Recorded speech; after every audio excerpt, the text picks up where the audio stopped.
The people who got rich betting on GPUs just made a move that contradicts everything they've been saying for the last 2 years. $400 million. That's the size of the deal they are funding right now, and it's not for training chips. It's for inference. If you've been following AI news, you know the story so far. Nvidia dominates training. Training is where the compute power lives. Training is the bottleneck. But here's what the money is actually telling you: that story's incomplete. These seasoned investors, the ones who backed the GPU boom from the very beginning, they're deploying fresh capital into an entirely different category of hardware: inference chips. The chips that run trained models, not build them, run them. And the reason this matters is simple. There are going to be roughly 10,000 times more inference chips in the world than training chips ever will be. Think of it like this. Training is the factory. Inference is the entire supply chain that moves the product out to customers. The factory makes money once. The supply chain makes money billions of times over. For the last 18 months, everyone's been hypnotized by the factory. Nvidia, OpenAI, Google, every startup. The conversation's been about who builds the fastest, most powerful training rig. But the people actually managing the capital are quietly pivoting. And that's where this story gets interesting. To understand why this deal is a watershed moment, you need to see the architecture of how AI actually works in the real world. Training happens once. A company spends 6 months, $1 billion, and thousands of GPUs building a massive language model. OpenAI did it with GPT-4. Google did it with Gemini. That training process chewed through Nvidia H100 GPUs like nothing the semiconductor industry had ever seen before. But here's the part most people miss entirely. Once that model is trained, it never needs to be trained again. What happens next is inference. Someone asks ChatGPT a question. Your phone runs a language model to organize your photos. A hospital system deploys an AI diagnostic tool. Every single one of those moments is inference, running a model that's already been built.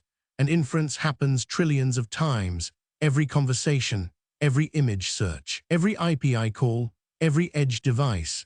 Training chips are specialists built for one job done once or twice a year. Inference chips are the workhorse infrastructure that actually powers the economy. An Nvidia H100 costs around $40,000 and trains models.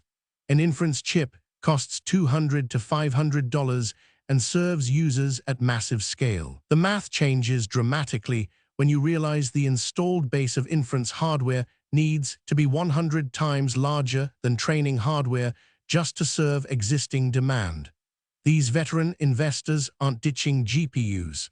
They are moving downstream. And that positioning is where the next fortunes get built. Here's where the $400 million deal actually makes sense as a strategic move. The inference chip market is fragmented. It's not owned by one player the way GPUs are owned by Nvidia. There's no Nvidia of inference.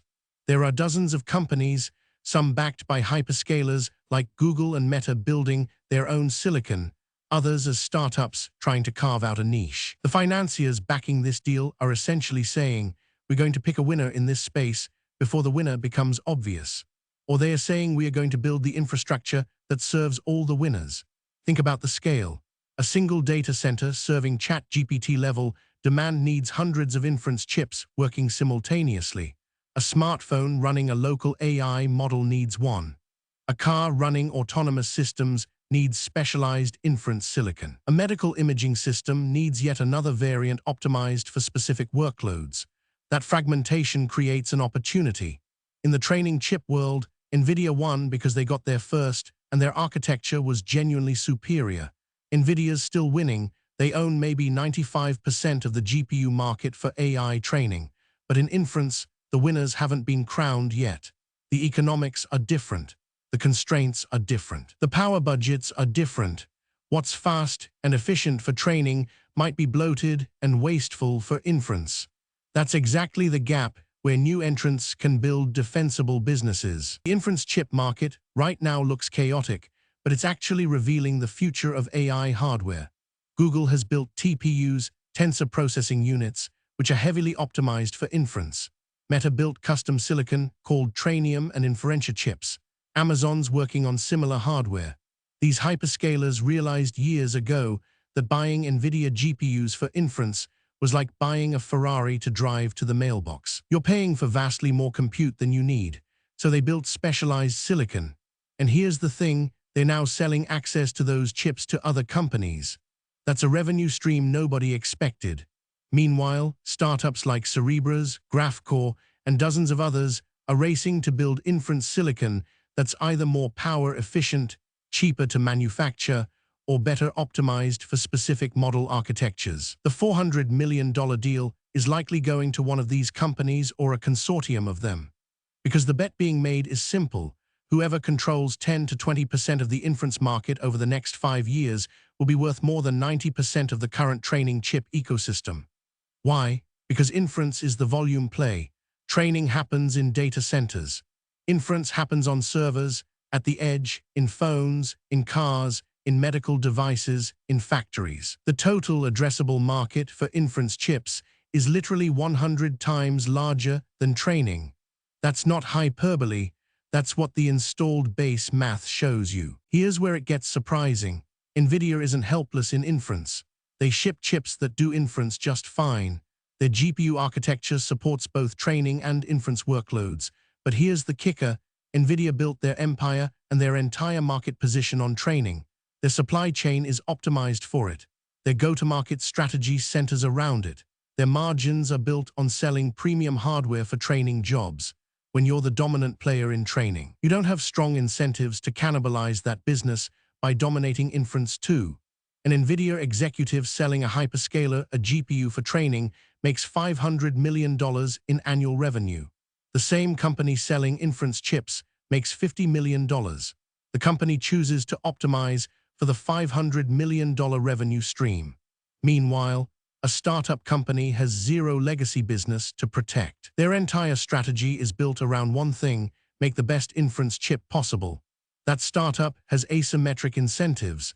They have nothing to lose and everything to win by dominating inference.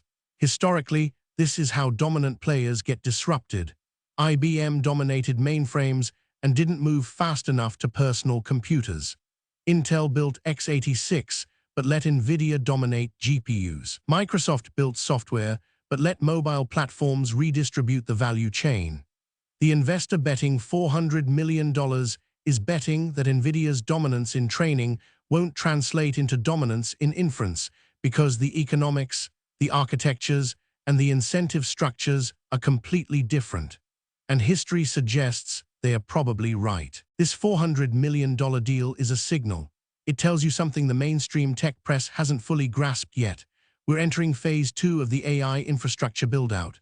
Phase 1 was about building models that required training chips. That's the story we just lived through.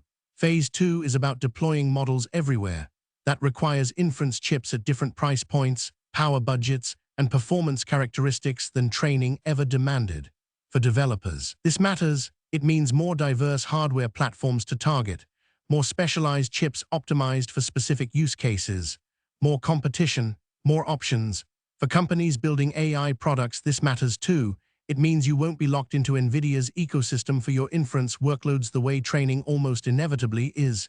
You'll have choices, cheaper alternatives, more efficient options, custom silicon built exactly for your workload. For investors, this matters because it means the next $500 billion wave of hardware infrastructure isn't going to a single dominant player. It's going to fragment across multiple players, hyperscalers with proprietary chips, startups with specialized silicon, and companies like Nvidia trying to serve both markets.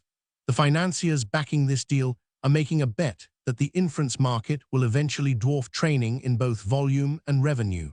They might be right. And if they are, they're about to own a piece of the infrastructure that powers every AI application on Earth. And that's worth a lot more than $400 million. One more thing stands out about this moment. The timing. Why now? The training chip boom peaked in 2025. Nvidia's revenue growth is decelerating. The supply constraints that made GPUs impossible to find have eased. New training models are being built less frequently. We are seeing more optimization of existing models than entirely new architectures. And the big players are all building their own custom silicon now. The window where Nvidia could sell training chips to everyone is closing, but the inference chip market is just opening up. We may be 18 months into mainstream enterprise AI deployment. Edge AI is ramping up. Smartphones are getting on-device inference capabilities. Medical devices are integrating AI models. Factories are deploying computer vision systems. We are still in the very early stages of inference proliferation. The investors making this bet are reading the cycle. They're seeing the training boom plateau and the inference boom beginning. They're moving capital ahead of the trend rather than chasing it. That's actually the fundamental skill of venture capital, moving money to where the value's being created before everyone else realizes it's moved. These aren't new investors. They've been backing AI infrastructure since the beginning. They called it right on training. Now they're calling the next change. And the market usually takes about 2 years to fully catch up to the smart money. Watch this space. This story isn't over. In fact, it's just beginning. The inference chip market is going to be the defining battleground for AI infrastructure over the next 3 to 5 years. Every major cloud provider is going to announce custom silicon. Every startup that's successfully deployed an AI model is going to start thinking about edge inference. Every device maker, phones, cars, medical equipment, is going to want chips optimized for their specific inference workloads. A $400 million deal is the flag in the ground that says this change is real and it's happening now. What you should watch for: announcements from hyperscalers about new inference silicon, startups getting acquired for their inference IP, new chip architectures designed specifically for running, not training models, changes in Nvidia's strategy around inference positioning, and maybe most importantly, price declines in inference hardware as competition heats up. That's when you know the market has truly shifted, when specialized inference chips start undercutting training chips on cost. Follow for daily AI news. We're tracking every move in this inference revolution as it happens. The story of who wins the inference era is going to reshape not just the chip industry, but the entire compute infrastructure that powers AI. And based on today's deal, the real game just started.